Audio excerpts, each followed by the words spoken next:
네, 국내외 ETF 시장 흐름을 통해서 향후 유동성의 이동 경로도 확인을 해보고요. 또 시나리오별 투자 전략도 제시해드리겠습니다. 대신경제연구소 문남중 연구원 나와 계십니다. 연구원님 어서 오세요. 네, 안녕하십니까. 자, 글로벌 경기가 좀 부진할 것이라는 우려가 계속 깔려 있다는 것도 많은 분들 알고 계시는데요. 지금 글로벌 주요 증시들 대부분 지난주까지도 하락세를 좀 겪고 있는 상황입니다. 일단 글로벌 ETF 시장의 자금은 어느 쪽으로 나와서 어느 쪽으로 들어갔는지요? 네. 예. 전반적인 큰 흐름은 결국에는 주식형에서 채권형으로 자금 흐름이 이동하고 있다고 보시면 될 것 같고요.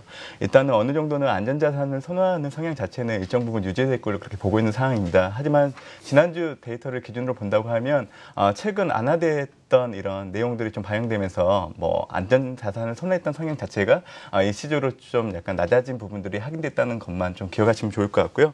일단 글로벌 ETF 자산 시장 자체는 3주 만에 자산 유입세로 전환되는 모습을 보였다고 보시면 될 것 같고 선진국의 순자산 유입 자체도 80억 달러를 좀 보였고 또 신흥국 내 일본 제아시아 지역 같은 경우에는 뭐 유출로 전환되는 부분들이 있었기 때문에 신흥국은 18억 달러로 3주 연속 유출세를 보였다고 보시면 될 것 같습니다. 예. 선진국 내 뭐 지역별 특징을 본다고 하면 결국에는 서유럽 같은 경우에는 최근 그리스 재정 불안이 재부각되고 있기 때문에 7주 연속 자산 순유출 흐름을 좀 보이고 있는 게 특징이고요. 또 중국 지역을 중심으로 좀 자산 유출세가 나오고 있는 부분들이 있어서 결국에는 신흥국 내 일본제 아시아 지역 같은 경우에도 4주 만에 자산 순유출로 전환되는 모습을 보였다고 보시면 될 것 같습니다. 네.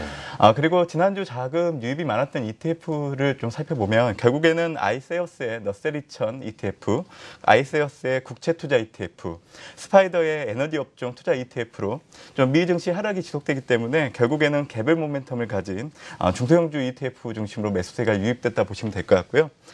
자금 유입 하이 ETF를 살펴보면 스파이더의 S&P 500 인덱스 ETF, 파워세어스의 기술주 투자 ETF, 또 아이세어스의 S&P 중형주 투자 ETF로 증시 부진에 따른 미국의 대형 인덱스 그리고 기술주와 같은 미증시를 대표하는 ETF 중심으로 좀 매도세가 흘러나왔다고 보시면 될 것 같습니다. 네.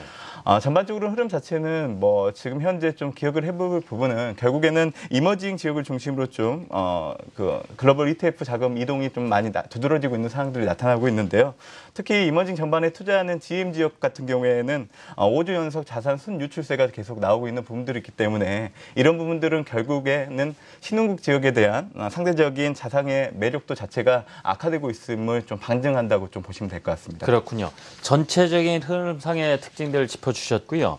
자, 우리 시장도 볼까요? 코스피 지수 지난주 참 어려운 상황을 겪었지 않습니까? 자, 지수를 추종하는 국내 ETF 시장의 수급 주체별 특징도 한번 정리를 해주시죠. 네, 일단은 뭐 코스피 200 관련된 ETF 역시 네. 수익률 자체는 2% 내의 하락을 좀 보인 상황이고요. 수급 주체별로 살펴본다고 해도 외국인과 금융투자 같은 경우에는 좀 지수 하락에 좀 무게를 두는 모습이 좀 역력했다 보시면 될 것 같습니다. 하지만 투신 같은 경우에는 최근 지수 부진을 어떻게 보면 또 매수 기회로 활용하는 모습을 좀 보이면서 뭐 코스피와 레버리지를 좀 매수하는 모습들을 보였고 개인 같은 경우에도 코스피와 레버리지를 적절히 활용하면서 일단은 매수 쪽에 가담하는 모습을 보이면서 지수 상승 쪽으로 연속적으로 좀 의향을 내비치는 모습들이 두드러졌다 보시면 될 것 같고요. 금주 같은 경우에는 결국 코스피 지수 자체가 감매도 영역에 들어섰기 때문에 어느 정도 뭐 반등 기조가 나타날 수 있는 여건이긴 하지만 지금 투자 심리가 상당히 많이 위축된 부분들을 본다고 하면 결국에는 코스피 200 관련된 ETF 역시 금주 같은 경우에는 약세 흐름이 좀 지속되지 않을까 좀 그렇게 전망을 해보고 있는 상황입니다. 그렇군요. 자, 그렇다면 섹터별, 스타일별 ETF의 어떤 동향도 확인을 해주시면 좋겠는데요. 결국에는 뭐 지수가 안 좋기 때문에 섹터 측면에서 본다고 네. 하면 헬스케어, 소프트웨어 ETF가 좀 상승 흐름을 좀 보였다 보시면 될 것 같고요. 3분기 실적 개선 기대감 속에서 또 신고가를 경신하고 있는 그 녹십자의 주가 상승 영향으로 인해서 동 종목을 비수용이 상당히 높은 뭐 타이거 헬스케어 같은 헬스케어 업종 ETF가 2% 상승을 좀 보였다 보시면 될 것 같고요. 예.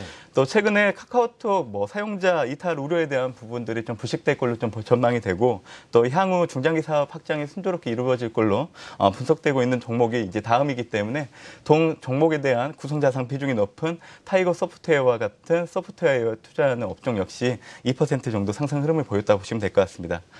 국내 스타일 테마 측면에서 본다고 하면 LG그룹과 현대차그룹 ETF가 5% 정도의 부진을 좀 보이는 게 특징이었는데요. 결국에는 스마트폰 경쟁력 악화 우려가 좀 높아지면서 LG전자 주가가 낮아지고 있다는 부분들이 있고 또 최근 현대차 같은 경우에는 환율 변동이 심해짐에 따라서 실적 둔화 그리고 LF 소나타의 판매 부진과 같은 악재가 계속 나타나고 있기 때문에 LG전자와 현대차 주가 비중이 상당히 높은 ETF인 아리랑 LG그룹 N ETF 그리고 자이언트 현대차그룹 ETF 자체가 5% 내의 하락을 보였습니다. 예, 그렇군요. 자, 이번 주 시장에 좀 영향력이 높은 이슈들 뭐니 해도 유럽이나 중국 쪽의 경제 지표일까요? 어떻습니까? 예, 말씀해 주신 것처럼 주중 발표되는 유로존과 중국 경제 지표 그리고 금요일 같은 경우에는 국내 3, 4분기 GDP 발표가 예정되어 있는데요. 예. 금주 발표되는 유로존과 중국의 전반적인 지표 자체는 좀 상당히 부진하게 나올 걸로 보고 있기 때문에 일단은 글로벌의 하방 압력을 높이는 요인을 작용할 걸로 좀 보고 있는 상황이고요. 금일 발표되는 중국의 3, 4분기 GDP 같은 경우에도 중국 경기에 대한 우려를 재부각시킬 요인이 상당히 다분하는 걸로 좀 보고 있는 상황이기 때문에 어떻게 보면 경기 부진에 대한 우려가 높아지는 만큼 또 정부의 추가 부양책에 대한 기대 또한 높아질 수 있기 때문에 일단은 시장 영향력은 좀 제한될 걸로 좀 그렇게 조금 보고 있는 상황입니다. 그리고 유로존과 관련된 경기 둔화 우려 자체는 금주 발표되는 10월의 제조업과 서비스업 PMI 이런 지표들이 좀 부진할 걸로 보이고 있는 상황인데요. 결국에는 23일, 24일 열리는 2회 그 정상회담에서 이와 관련된 논의가 좀 이루어질 걸로 좀 보고 있는 상황이긴 하지만 네. 결국에는 20일 은행권 스트레스 테스트 결과 발표 이후가 돼서야 적극적으로 좀 유로존 우려가 낮아질 걸로 좀 그렇게 좀 보고 있는 상황이라 보시면 될 것 같고요. 또 24일 발표되는 한국의 3, 4분기 GDP는 전분기 대비해서 0.9% 개선될 걸로 그렇게 전망을 하고 있는 상황인데 세월호 사건 이후에 위축됐던 소비 등과 같은 지표의 개선이 좀 이루어지면서 경기 둔화 우려에 대한 부분들을 좀 줄여주는 데 역할을 할 걸로 그렇게 좀 보고 있는 상황입니다. 자, 지금 ETF 시장의 핵심 변수로 중국의 경제 지표, 유로존 경제 지표, 우리나라의 또 성장률까지 세 가지 말씀해 주셨는데요. 그다음에 이 결과가 어떻게 나오느냐에 따라서 시나리오별로 어떤 생각을 해봐야 되지 않겠습니까? 예, 네. 이 부분도 정리를 해주시면 어떨까요? 일단 대외적인 요인 자체는 시장 예상치를 하회할 걸로 보고 있기 때문에 네. 이제 화면에 나가는 관련된 ETF를 좀 참고하시면 좋을 것 같고요. 결국에는 글로벌 경기 둔화 우려가 이번 주에도 좀 재점화될 여지가 상당히 높기 때문에 코스피 200과 레버리지 ETF의 하락 압력을 작용할 걸로 좀 그렇게 보고 있습니다. 코스피 지수 같은 경우에는 이러한 대불안 요인에도 불구하고 결국에는 한국은행의 기준금리 인하 또 금주 발표되는 국내 3, 4분기 GDP 발표 자체가 단기적으로 감해도 영역권에 진입한 코스피의 반등 압력으로 좀 작용할 여지는 상당히 높다 보고 있는 상황이긴 하지만 여전히 심리 위축이 상당히 높기 때문에 일단 이런 부분들도 염두에 둬야 된다고 그렇게 보고 있는 상황이고요.